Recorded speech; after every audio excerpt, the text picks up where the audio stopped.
Pukul 1 pagi, putriku pulang dengan rasa sakit. Semua gara-gara menantuku yang kejam dan pengkhianatannya. Namun sebelum itu, jangan lupa untuk menekan tombol like, subscribe, dan komentar di bawah ini agar saya dapat terus membagikan cerita-cerita ini. Pagi-pagi sekali, sebelum matahari terbit, terdengar ketukan keras di pintu rumahku. Aku baru saja pulang setelah semalaman bekerja sebagai polisi. Tubuhku terasa sangat lelah. Aku hanya ingin berbaring di sofa dan memejamkan mata. Di luar, anjing-anjing menggonggong, dan sepeda motor menderu. Desa itu ramai seperti biasa, penuh dengan anak-anak muda yang berteriak, tertawa, merokok, dan minum-minum di sudut jalan. Tapi aku berusaha mengabaikannya. Aku siap tidur. Lalu, tiba-tiba, bang, bang, bang. Seseorang mengetuk pintuku dengan sangat keras. Aku terlonjak kaget. Jantungku mulai berdebar kencang. Naluriku mengatakan ada yang tidak beres. Siapa itu? Tanyaku. Suaraku bergetar, bukan karena takut, tetapi karena aku merasa sesuatu yang buruk sedang terjadi. Tak ada jawaban. Hanya ketukan lemah lagi, diikuti suara lembut dan gemetar. Bu, tolong buka pintunya. Aku membeku. Itu suara putriku, Sari. Tanganku gemetar saat membuka kunci pintu. Begitu pintu terbuka, Sari jatuh ke pelukanku. Ia gemetar seperti binatang yang ketakutan dan terluka. Tubuhnya lemah. Ia tak berdaya. Aku menatap wajahnya dalam cahaya kuning dari teras. Aku hampir tak bisa bernapas. Bibirnya pecah dan berdarah. Mata kirinya bengkak dan hitam. Ia memegangi perutnya erat-erat, seolah menyembunyikan sesuatu. Bu! Bisiknya, suaranya serak. Suamiku memukulku karena selingkuhannya. Lalu dia menangis terseduh-seduh, terisak-isak begitu kerasnya hingga hatiku hancur. Aku memeluknya erat, air mata menggenang di pelupuk mataku. Putriku, anak yang kubesarkan dan kucintai lebih dari hidupku sendiri, hancur di hadapanku. Aku menggendongnya masuk dan membaringkannya di sofa. Lalu aku berlari ke dapur, mengambil kain basah dan kotak P3K. Tetaplah di sini, sayang. Biar ibu yang mengurusmu, kataku lembut, meskipun hatiku terbakar amarah. Aku membersihkan bibirnya dengan lembut, tetapi darah terus mengalir. Tanganku gemetar. Ketika aku menjauhkan tangannya dari perutnya, aku tersentak. Perutnya dipenuhi memar ungu yang besar. Sepertinya seseorang telah meninjunya berulang kali. Saya merasakan sakitnya, seakan-akan menusuk saya. Sari, siapa yang melakukan ini? Apa Robi? Tanyaku, meskipun aku sudah tahu jawabannya. Dia hanya menangis, tidak dapat berbicara. Saya mengangkat telepon dan menghubungi rumah sakit darurat. Dokter Lita, tolong siapkan kamar. Saya akan membawa putri saya sekarang. Tapi mobil saya sedang diperbaiki di bengkel. Saya segera memanggil taksi. Sambil menunggu, saya duduk di sampingnya, menyelimutinya agar dia tidak kedinginan. Ponselnya terus menyala di atas meja. 7 panggilan tak terjawab. Pesan-pesan muncul satu demi satu. Aku melirik dan membaca, buka mulutmu dan kau akan kehilangan segalanya. Kau tak lebih dari sampah. Amarahku mendidih. Aku meraih ponsel, tetapi Sari, yang lemah, menyambarnya dengan takut. Bu, jangan lihat.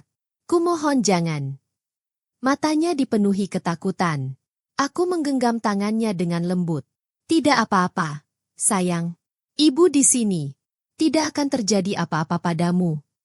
Akhirnya, taksi datang. Aku membantunya masuk, mendekap tubuh mungilnya di bahuku. Ia bersandar di bahuku, berbisik berulang kali. Maaf, Bu.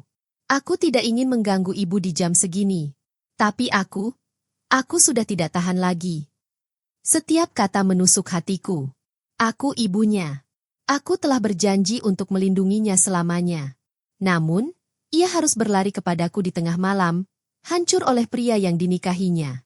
Di rumah sakit, lampu neon dingin menyinari tanda darurat. Aku membantu Sari berjalan masuk. Ia hampir tak bisa berdiri. Jangan takut. Ibu di sini, bisikku, meskipun hatiku gemetar. Dokter Lita menyambut kami di pintu. Sekilas pandang ke arah Sari, ia memanggil perawat untuk membawanya ke ruang periksa. Saat perawat mengangkat jaket Sari, napas saya tercekat. Tubuhnya penuh memar, di wajah, bahu, dan pergelangan tangannya. Tanda-tanda kekejaman yang tak terlihat. Aku mencengkeram tepian meja, menahan air mata dan amarahku. Monster macam apa yang tega melakukan hal ini padanya? Dokter Lita menulis catatan, wajahnya serius. Kita perlu röntgen untuk memeriksa apakah ada tulang rusuk yang retak. Aku mengangguk dalam diam, menatap putriku yang terbaring di sana. Matanya terpejam seolah ingin lari dari kenyataan. Sambil menunggu hasilnya, saya pergi untuk menandatangani dokumen dan membayar deposit. Ponsel saya berdering lagi. Nomor tak dikenal. Saya tahu itu Robi. Saya langsung menutup telepon. Dia tidak pantas berbicara dengan saya setelah apa yang telah dia lakukan. Ketika saya kembali, Sari sudah tertidur karena kelelahan. Napasnya terdengar lirih. Saya menarik selimut menutupi tubuhnya dan duduk di samping tempat tidurnya. Melihatnya tidur, saya teringat masa kecilnya yang berlarian di halaman sambil tertawa. Bu, lihat aku. Senyum cerah itu hilang, digantikan oleh rasa sakit dan ketakutan. Air mata memenuhi mataku. Aku menyalahkan diriku sendiri karena membiarkannya jatuh ke tangan orang seperti Robi. Namun di saat yang sama, api yang kuat berkobar di hatiku. Aku tak akan membiarkannya menderita lagi. Setelah infus dan perawatan, saya membawanya pulang. Saya membuat susu hangat dan meletakkannya di samping tempat tidurnya. Akhirnya ia tertidur lelap. Cahaya pagi menyelinap masuk melalui jendela.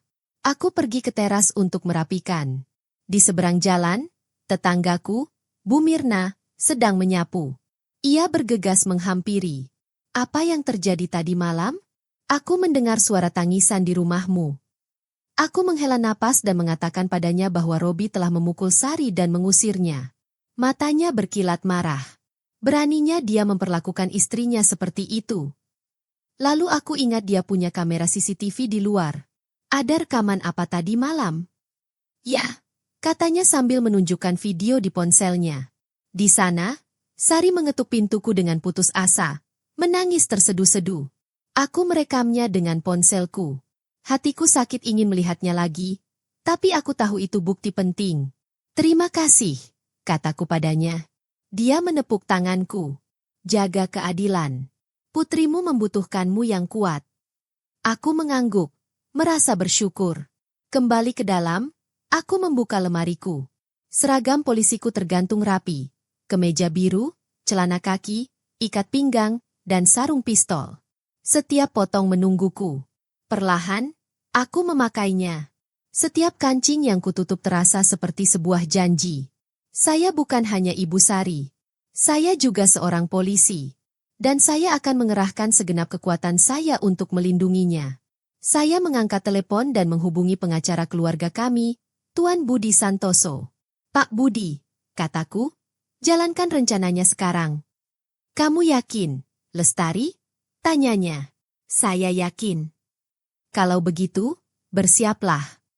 Setelah menutup telepon, saya mengeluarkan kamera digital saya. Saya berjalan ke tempat tidur Sari, menarik selimutnya pelan-pelan, dan mulai memotret luka-lukanya. Bibirnya robek, matanya bengkak, perutnya memar. Setiap kilatan kamera seakan menangkap kepedihan jiwanya. Lalu kusambungkan video dan foto-foto itu ke laptopku, lalu kucadangkan. Aku duduk di sana, menatap layar yang menyala-nyala. Mulai sekarang, tak ada jalan kembali. Aku sedang berjuang, bukan hanya untuk Sari, tapi juga untuk keadilan itu sendiri. Ketika aku selesai, pagi telah tiba sepenuhnya. Sari masih tertidur, wajahnya bengkak, bibirnya pecah-pecah. Bahkan dalam mimpinya, ia tak bisa lepas dari rasa sakitnya. Aku diam-diam masuk ke dapur dan memasak sup ayam. Aroma bawang dan rempah memenuhi rumah. Aku membawa nampan ke tempat tidurnya, menyentuhnya dengan lembut, dan berbisik. Bangun, sayang. Ibu membuatkanmu sup. Dia membuka matanya. Wajahnya tampak lelah dan terkejut saat melihatku mengenakan seragam polisi. Bu, bisiknya pelan, lalu menggeleng. Aku tidak lapar. Aku duduk di sampingnya dan mencoba berbicara dengan lembut. Agar tetap kuat dan terus maju, kamu perlu makan. Sari menatapku. Matanya basah seolah ingin menangis. Ia perlahan membuka mulutnya, mengambil sendok, dan menelan ludah dengan susah payah. Melihatnya seperti itu membuat hatiku hancur. Beberapa tahun yang lalu, Sari adalah gadis yang ceria. Dia selalu tertawa dan memenuhi rumah kami dengan kegembiraan. Tapi sekarang, dia tampak seperti bayangan dirinya yang dulu yang hancur. Saya memutuskan untuk membawanya kembali ke rumah sakit untuk pemeriksaan lebih lanjut. Memar di perutnya membuat saya khawatir. Di ruang gawat darurat, Dokter Lita menyambut kami dengan wajah serius. Ia tidak banyak bicara. Ia memerintahkan CT scan untuk memeriksa apakah ada pendarahan di dalam tubuh Sari. Sambil menunggu hasilnya, saya duduk di ruang tunggu. Saya membuka laptop dan mencolokkan flash drive. Sebuah video muncul di layar. Rekamannya pukul 1.2 dini hari. Dalam video itu, Sari berdiri di depan pintu rumahku, mengetuk keras dan menangis. Tangisannya pelan namun menyakitkan, tertangkap oleh mikrofon. Menontonnya kembali membuat hatiku sakit. Rasanya seperti aku menjalani malam itu lagi. Saya menyalin video itu ke hard drive lain, menguncinya dengan kata sandi, dan menyimpan setiap detailnya. Saya tidak hanya melindungi Sari. Saya sedang membangun bukti melawan Robi. Tepat saat itu, ponsel Sari berdering. Nama di layarnya adalah Robi. Jantungku serasa berhenti berdetak. Aku segera meraih ponsel dan mematikannya sebelum Sari sempat bereaksi. Ia menatapku dengan ketakutan. Bu, kalau dia tahu aku bicara, dia tidak akan pernah membiarkanku hidup tenang, bisiknya dengan suara gemetar. Aku menggenggam tangannya erat-erat. Ibu di sini, anakku. Tak akan terjadi apa-apa padamu. Tapi aku tidak berkata apa-apa lagi. Aku hanya melihat jam. Sudah hampir jam 10 pagi. Aku mencabut kartu SIM dari ponsel Sari dan memasang kartu baru yang sudah kusiapkan sebelumnya. Aku tak ingin Robi menghubunginya. Aku tak ingin dia mengancamnya lagi. Beberapa menit kemudian, hasil CT scan keluar. Hasilnya menunjukkan Sari mengalami memar parah di jaringan lunak tubuhnya. Untungnya, tidak ada pendarahan di dalam. Aku menghela napas lega. Tapi aku tahu, meski tubuhnya akan sembuh, luka di hatinya akan membutuhkan waktu lebih lama. Saya membawanya pulang dan menelepon pengacara Bapak Budi Santoso. Saya punya catatan medis dan video dari kamera tetangga, kataku padanya. Dia berjanji akan menemui saya di kantornya sore itu untuk mengumpulkan bukti. Sambil menunggu, tetangga kami, Bu Mirna, datang membawa semangkuk sup ayam hangat. Ini akan memberi Sari sedikit tenaga, katanya ramah. Kalau kamu butuh saksi, kamu bisa mengandalkanku. Kehangatannya memberiku kekuatan. Sore harinya, Sari mencoba beristirahat, tetapi ia terbangun sambil menangis karena mimpi buruk. Saya duduk di sampingnya, tetapi ia bergumam ketakutan. Robi mendorongku, bisiknya, dan Dita menertawakanku dari sudut. Mendengar itu, darahku mendidih. Siapa Dita? Tanyaku. Suaraku bergetar karena marah. Dengan suara lemah, Sari menjelaskan. Dita adalah pacar Robi. Ia sering datang ke rumah mereka, bertingkah tak tahu malu, mengolok-olok Sari, dan bahkan memprovokasi Robi untuk menyakitinya. Kisahnya menusuk hatiku bagai pisau. Aku pernah makan sebangku dengan Robi. Aku yakin dia pria baik yang akan menjaga putriku. Tapi sekarang, aku melihat kenyataan. Dia selingkuh dan membiarkan perempuan lain mempermalukan anakku. Sambil duduk di samping tempat tidur, aku mengeluarkan ponselku. Aku memotret memar di pergelangan tangan Sari dari dekat. Aku menyertakan jam tangan di foto itu agar waktu terlihat jelas. Setiap foto yang kuambil terasa berat. Aku bukan hanya memotret memar, aku memotret rasa sakit yang Sari alami. Saya mengumpulkan semua foto, video, dan laporan medis ke dalam sebuah folder dan membawanya ke kantor Pak Budi. Beliau meletakkan semuanya di atas meja dan mengamatinya dengan saksama. Ini kasus yang kuat, katanya tegas. Sekarang kita tinggal membuktikan kecurangannya. Dengan begitu, dia tidak akan lolos. Aku mengangguk dan memegang tasku erat-erat. Aku tahu apa yang harus kulakukan selanjutnya. Aku bukan lagi sekadar ibu yang terluka. Aku juga seorang polisi, dan aku akan membuat Robi membayarnya. Malam itu, aku tidak membawa Sari pulang. Aku takut Robi akan menemukannya. Akhirnya, aku meninggalkannya di rumah Bu Mirna. Jangan khawatir, kata Mirna sambil membuka pintu lebar-lebar. Aku akan mengawasinya dengan ketat. Aku mempercayainya, jadi aku pergi. Sesampainya di rumah, saya melepas seragam dan mengenakan jaket serta celana jin tua. Saya ingin terlihat seperti orang biasa, bukan polisi. Saya memeriksa baterai dan kartu memori kamera, lalu pergi dengan mobil tua saya. Setiap putaran roda mengingatkanku, aku berjuang bukan hanya demi Sari, tetapi juga demi keadilan. Saya parkir di dekat sebuah kedai makanan bernama City Terrace Cafe di Bandung, tempat yang menurut Sari sering dikunjungi Robi. Saya menunggu di mobil, kepala tertunduk, kamera siap. Sekitar tengah malam, mobil perak Robi tiba. Tak lama kemudian, seorang perempuan muncul, mengenakan gaun merah ketat. Ia berjalan dengan anggun sambil merokok. Aku langsung mengenalinya. Dita, perempuan yang diceritakan Sari kepadaku. Robi keluar dari mobil, tersenyum, dan melingkarkan lengannya di pinggangnya. Darahku mendidih. Pria ini pernah memanggilku, ibu mertua. Dia pernah makan di mejaku. Dan sekarang, sementara putriku terbaring di rumah dengan luka memar, dia memeluk perempuan lain. Saya memotretnya berulang-ulang. Cahaya neon toko membuat wajah mereka terlihat sangat jelas. Saya mengikuti mereka dari jarak aman ke sebuah hotel kecil. Saya tidak masuk ke dalam, tetapi saya mengambil lebih banyak foto mereka saat berjalan masuk bersama. Saya bahkan mengambil foto mobil Robi dengan plat nomornya dan jam digital di dekatnya yang menunjukkan waktu yang tepat. Setiap foto terasa seperti senjata di tangan saya. Di rumah, saya menyimpan foto-foto itu di folder khusus yang terlindungi di laptop saya. Lalu saya menelepon Pak Budi, pengacaranya. Aku punya foto-foto mereka berselingkuh. Wajah dan plat mobil mereka jelas, kataku tegas. Bagus, jawabnya. Jaga baik-baik. Jangan sampai dia tahu kau menyimpannya. Aku mengangguk. Akhirnya aku merasa sedikit lebih aman. Tepat saat itu, ponselku berdering. Ternyata Sari menelepon dari rumah Mirna. Suaranya bergetar. Bu, Robi baru saja menelepon temanku, menanyakan aku di mana.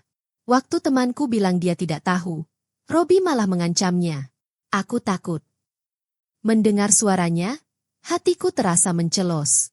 Bahkan setelah berhasil lolos, ia masih terperangkap dalam ketakutan. Tenanglah, nak, kataku. Tinggallah di rumah Mirna. Aku mengawasinya. Namun di dalam hati, saya tahu saya harus bertindak lebih cepat. Saya menelepon Komandan Rahmat, seorang perwira yang terpercaya. Saya memberinya semua bukti, rekam medis, video, dan foto-foto. Tolong kirim patroli di dekat rumah Mirna, pintaku. Dia setuju, tapi memperingatkan saya. Apa yang kau lakukan memang berbahaya, tapi kalau buktinya kuat, kau akan menang. Saya mengucapkan terima kasih dan memberinya salinan foto tersebut untuk berjaga-jaga seandainya terjadi sesuatu pada saya. Malam itu, aku tak bisa tidur. Aku duduk di meja, merapikan semua berkas. Setiap kertas dan foto menjadi bukti yang memberatkan Robi. Tapi setiap foto juga mengingatkanku akan rasa sakitku. Aku pernah percaya padanya. Kupikir dia akan melindungi Sari. Tapi dia malah selingkuh, menyakitinya, dan bahkan mengancamnya. Semuanya gara-gara perempuan lain. Keesokan paginya, saya membawa Sari menemui psikolog, Bu Anissa. Beliau direkomendasikan oleh Pak Budi. Sari membutuhkan bantuan untuk memulihkan kondisi hatinya. Aku menunggu di luar sementara Sari berjalan perlahan memasuki kantor. Bahuku merendah. Rasanya seperti ada batu yang menekan dadaku. Saya pikir saya ibu yang kuat dan polisi yang tangguh. Tapi saya tidak mampu melindungi putri saya. Pikiran itu sangat menyakitkan saya. Tinggalkan hati di komentar di bawah jika Anda menikmati bagian cerita ini dan ingin mendukung saya. Saat saya duduk di sana, telepon saya berdering. Ternyata Pak Ridwan dari kantor pertanahan. Suaranya serius. Ibu Lestari, saya tidak ingin bicara terlalu banyak di telepon. Tapi saya melihat nama Anda dan putri Anda di berkas pengalihan tanah. Ada yang tidak beres. Silakan datang. Aku mengerutkan kening. Sari dan aku tidak pernah menandatangani surat tanah apapun. Rasa takut mendorongku untuk segera pergi. Di kantor pertanahan, Pak Ridwan menunjukkan sebuah berkas kepada saya. Tanah ini sudah dialihkan ke seseorang bernama Dita minggu lalu, katanya. Saya curiga karena Anda tidak menelepon untuk mengonfirmasi. Aku membeku. Itu mustahil, bisikku. Dia menyerahkan kertas-kertas itu kepadaku. Tanda tangannya tampak goyah dan palsu. Siapa yang membawa kertas-kertas ini? Tanyaku tajam. Salah satu staf saya bilang itu menantu Anda, Robi, jawab Ridwan pelan. Dia bilang Anda memintanya untuk mengurusnya karena Anda sibuk. Mendengar ini, darahku mendidih lagi. Robi tidak hanya memukuli Sari dan berbuat curang, tetapi sekarang dia memalsukan nama kami untuk mencuri tanah warisan ayahku.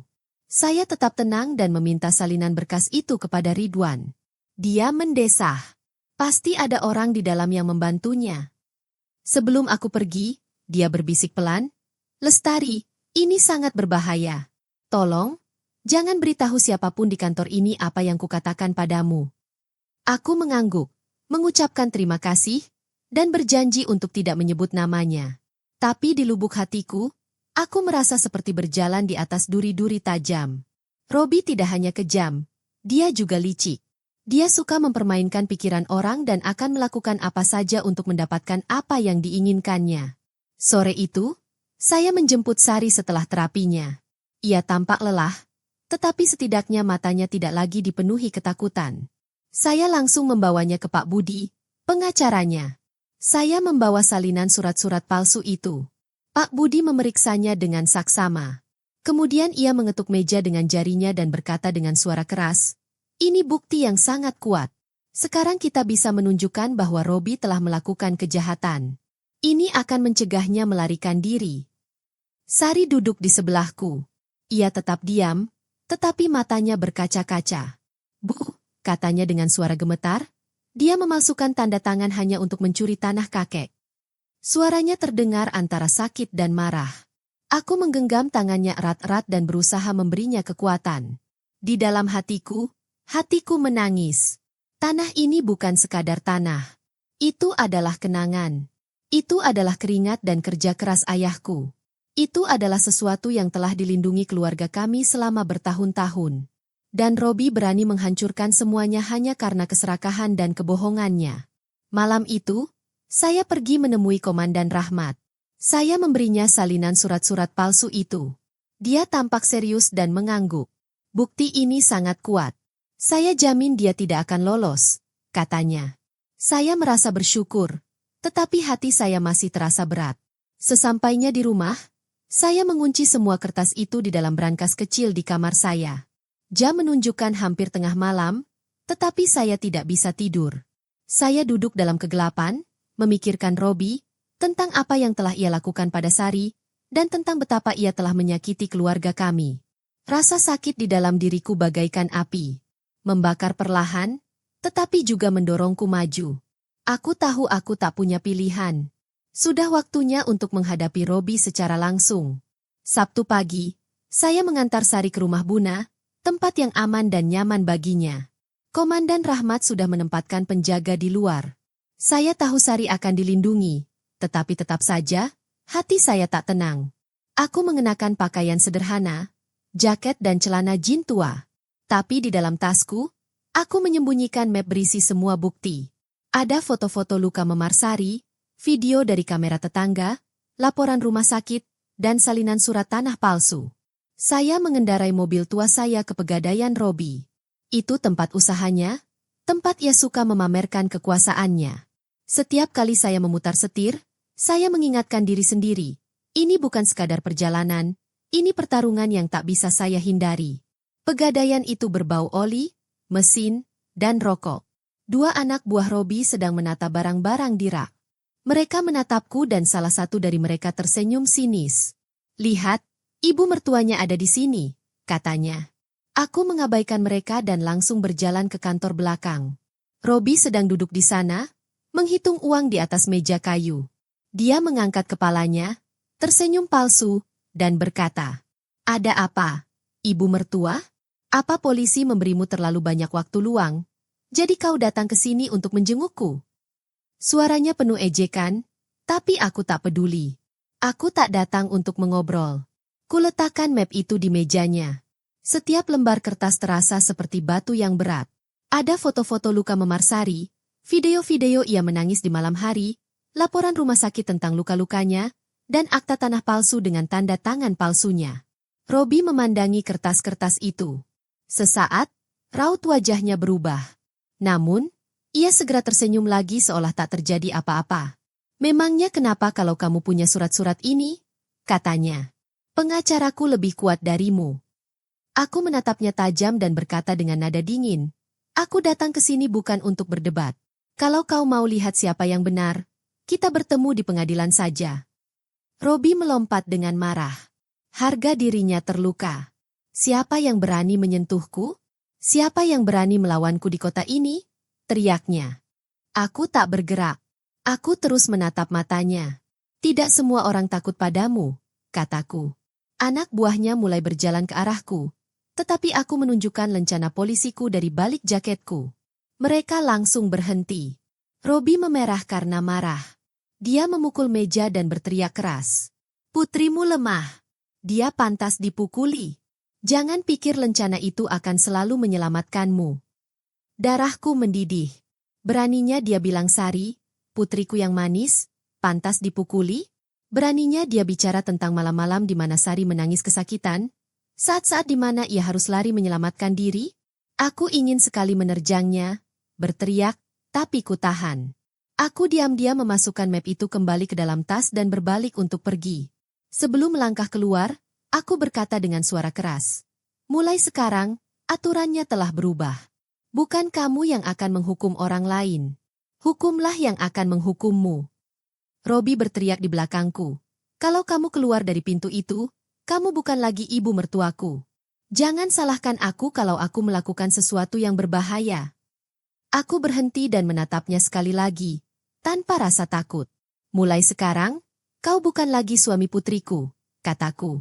Lalu aku berjalan ke jalan. Angin meniup debu dari jalan. Aku masuk ke mobil dan segera menelepon Pak Budi. Sudah waktunya untuk mengajukan gugatan, kataku padanya. Hati-hati, jawabnya tenang. Dia akan melawan balik dengan segala cara.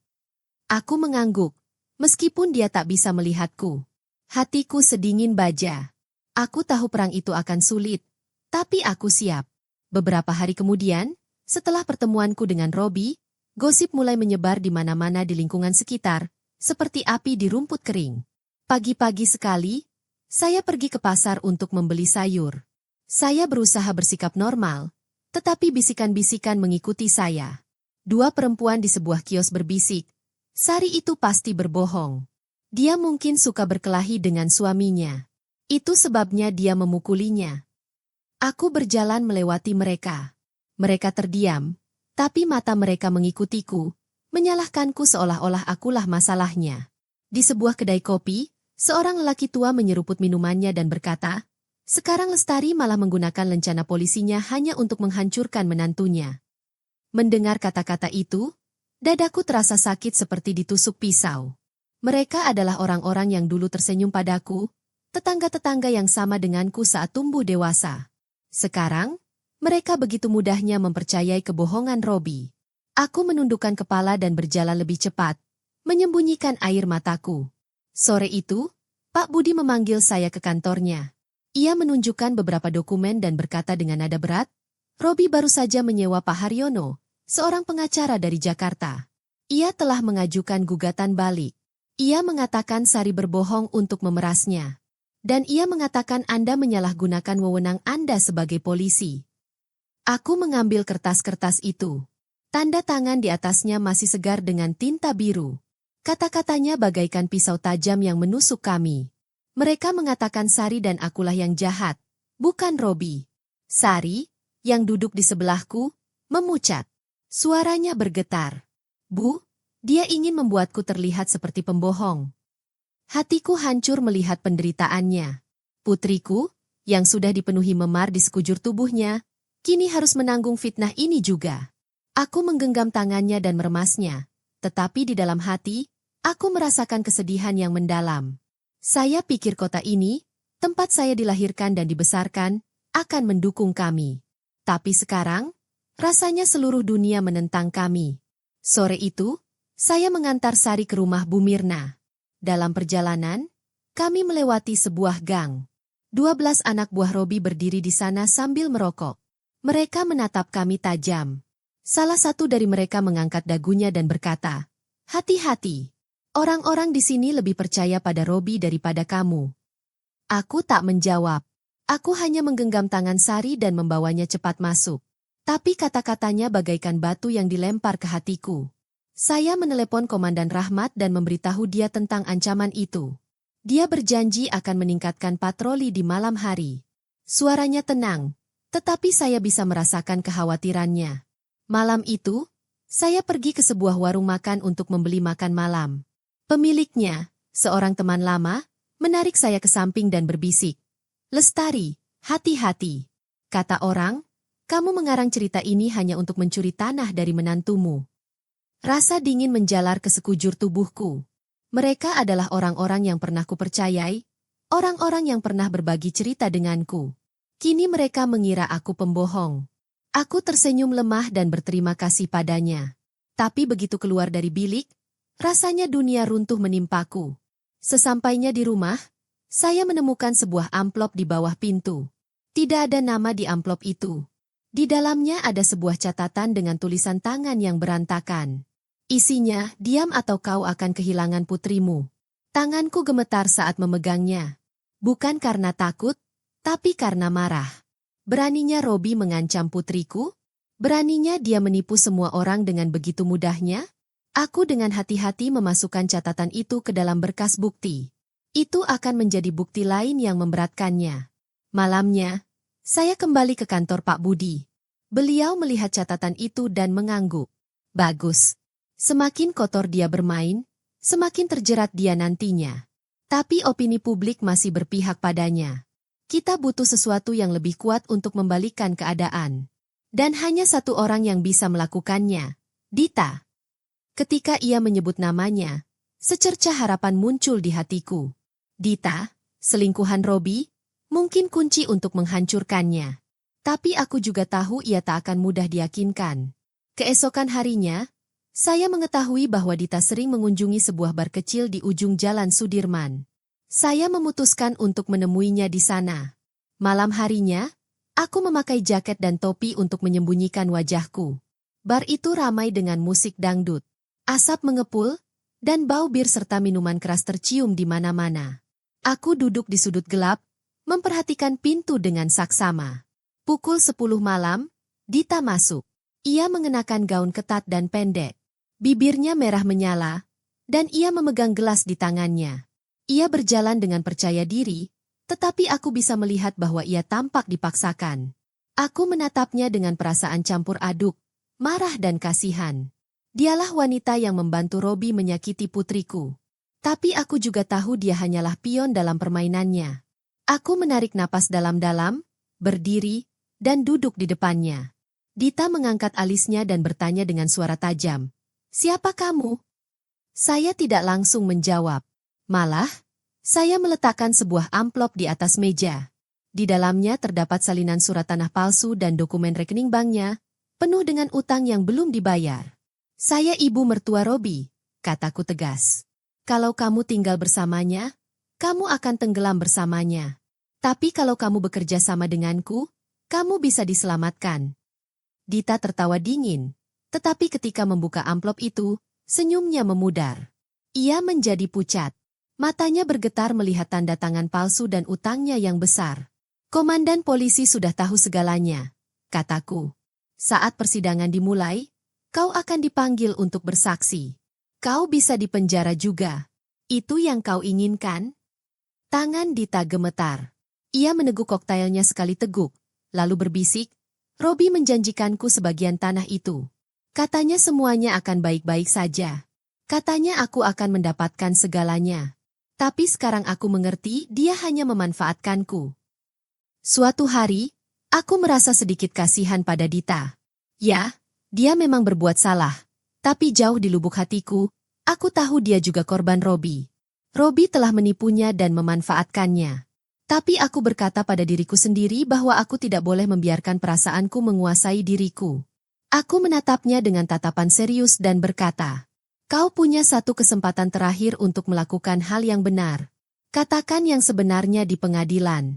Kalau kau melakukannya, mungkin aku bisa membantumu. Tepat saat aku mengatakan itu, pintu toko kecil itu terbuka dengan keras. 2 anak buah Robi masuk. Mereka melihat sekeliling ruangan dan melihatku duduk bersama Dita. Wajah mereka tampak marah dan tidak ramah. Mereka pun berjalan mendekat. Tanpa membuang waktu, aku mengeluarkan lencana polisiku dari saku dan meletakkannya di atas meja. Cahaya kecil di ruangan itu membuat lencana itu bersinar.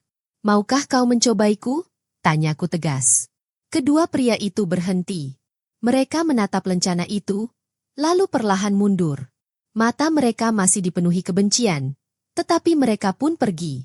Dita bernapas cepat. Wajahnya sepucat kertas. Ia memegang erat tepi meja. Aku menatapnya dan berkata dengan suara tenang namun tegas. Kau lihat sendiri.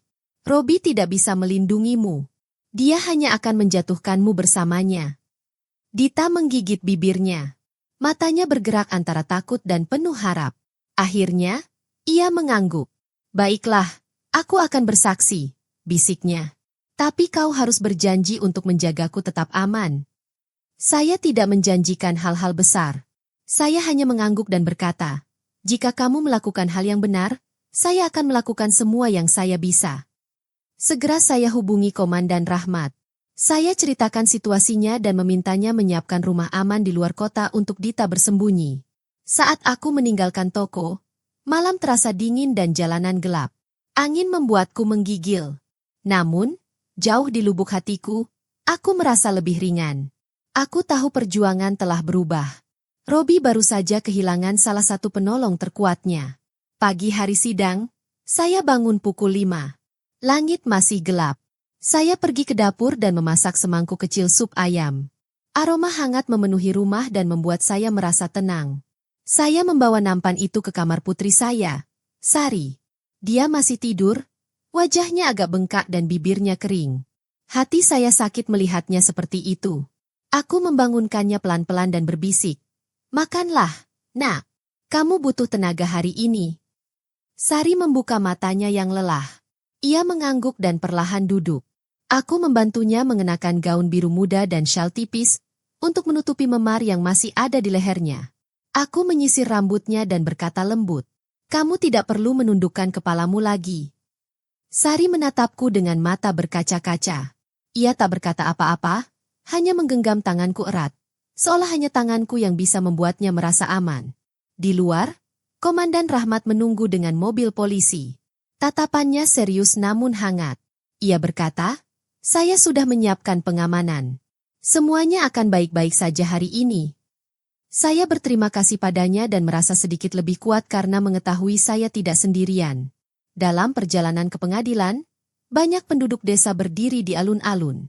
Beberapa berbisik satu sama lain. Beberapa mengangguk ke arah saya, menunjukkan dukungan. Namun yang lain menggelengkan kepala, masih mempercayai kebohongan Robi. Saya tahu pertarungan ini bukan hanya melawannya, tetapi juga tentang menunjukkan kebenaran kepada semua orang. Di pintu masuk pengadilan, saya melihat Robi. Ia mengenakan setelan rapi, wajahnya merah padam karena marah, dan tatapannya tajam seperti pisau. Pengacaranya, Pak Haryono, berdiri di sampingnya, berusaha terlihat tenang, tetapi saya bisa melihat ia gugup. Dita berdiri agak jauh dari Robi. Lengannya disilangkan, wajahnya kosong. Melihatnya mengingatkanku pada malam di kafe ketika aku membujuknya untuk pindah haluan. Aku merasakan sedikit harapan, tetapi aku tahu hari ini akan tetap berat. Saya memegang tangan Sari dan kami memasuki ruang sidang. Di dalam, bangku-bangku kayu tua penuh sesak. Saya melihat Ibu Mirna di barisan belakang. Ia mengangguk ke arah saya, tatapannya menyiratkan bahwa ia akan selalu mendukung kami. Ketika Ketua Mahkamah Agung Santoso masuk, semua orang berdiri. Udara terasa berat, dan suara kipas angin langit-langit menjadi satu-satunya suara di ruangan itu. Pak Budi, pengacara kami, mulai berbicara. Suaranya yang berat memenuhi ruangan. Ia menunjukkan semua bukti satu persatu. Foto-foto luka Sari, laporan dokter, video yang direkam Ibu Mirna saat Sari menangis di malam hari, dan bahkan surat tanah palsu yang dibuat Robi. Saat video diputar, Tangisan Sari yang lemah menggema di ruang sidang. Orang-orang berbisik, bahkan ada yang menyeka air mata. Aku menatap Sari. Tangannya gemetar dan kepalanya tertunduk. Aku meletakkan tanganku di bahunya, mengatakan tanpa kata-kata bahwa aku masih di sana. Kemudian pengacara Robi, Haryono, berdiri. Suaranya setajam pisau. Ia berkata, Sari mengarang semuanya. Dia hanya ingin uang. Dan Lestari, polwan itu, memaksa dan berbohong. Kata-kata itu menusuk saya. Saya ingin berteriak, tetapi Pak Budi mengangkat tangannya dan menyuruh saya tetap tenang. Lalu ia menunjukkan pesan ancaman yang dikirim Robi, diamlah jika kau tidak ingin digantikan. Ruang sidang menjadi hening. Tangan Sari semakin gemetar, mengingat ketakutannya selama berbulan-bulan. Aku meremas bahunya untuk memberinya kekuatan. Selanjutnya, giliran Dita. Ia berjalan ke depan, tubuhnya gemetar. Suaranya lemah, tetapi ia berbicara. Robi berjanji memberi saya sebagian tanah itu. Dia memaksa saya menandatangani surat-suratnya. Dia bilang semuanya aman, tapi semuanya palsu. Dia memalsukan tanda tangan istrinya untuk mencuri tanah itu. Robi melompat berdiri sambil berteriak, "Kau mengkhianatiku!" Para penjaga segera mendorongnya hingga roboh. Hakim memperingatkan, "Diam atau aku akan menyingkirkanmu." Dita menundukkan kepala, tetapi terus berbicara. Setiap kata-katanya mematahkan kebohongan Robi bagai palu yang menghantam batu. Akhirnya, giliranku. Aku melangkah maju dan mengucapkan sumpah. Suaraku mantap. Saya seorang polisi. Tapi hari ini, saya berdiri di sini sebagai seorang ibu. Saya tidak akan membiarkan siapapun, bahkan menantu laki-laki saya, menyakiti putri saya atau bermain-main dengan hukum. Aku menunjuk Robi. Pria itu bukan suami, bukan ayah. Dia pelaku kekerasan dan pembohong. Ruangan itu berdengung. Orang-orang yang tadinya percaya pada Robi tampak terkejut. Aku melihat Bu Mirna mengangguk, bangga padaku. Akhirnya, Hakim Santoso membacakan putusan. Kata-katanya tegas. Uang dan tanah Robi dibekukan. Pengalihan tanah palsu dibatalkan. Perintah perlindungan diberikan untuk Sari. Kasus tersebut akan dilimpahkan ke Jaksa Penuntut Umum atas kejahatan penganiayaan dan penipuan. Robi ambruk di kursinya, pucat dan lemah. Pengacaranya melepas kacamatanya, menyeka keringat. Aku menggenggam tangan Sari saat kami berjalan keluar pengadilan. Matahari bersinar cerah, orang-orang berbisik. Lestari menang. Keadilan telah ditegakkan. Namun, di dalam hati, aku tidak merasa seperti pemenang. Aku hanya merasa lega. Luka di hati Sari masih butuh waktu untuk sembuh. Sore itu juga, polisi menangkap Robi di pegadaiannya. Orang-orang menonton, ada yang bersorak, ada pula yang meneriakinya. Keesokan harinya, surat kabar menampilkannya di borgol dengan judul, "Pemilik pegadaian ditangkap karena kekerasan dan penipuan." Melihatnya, aku tidak merasa senang. Aku hanya merasa bebas.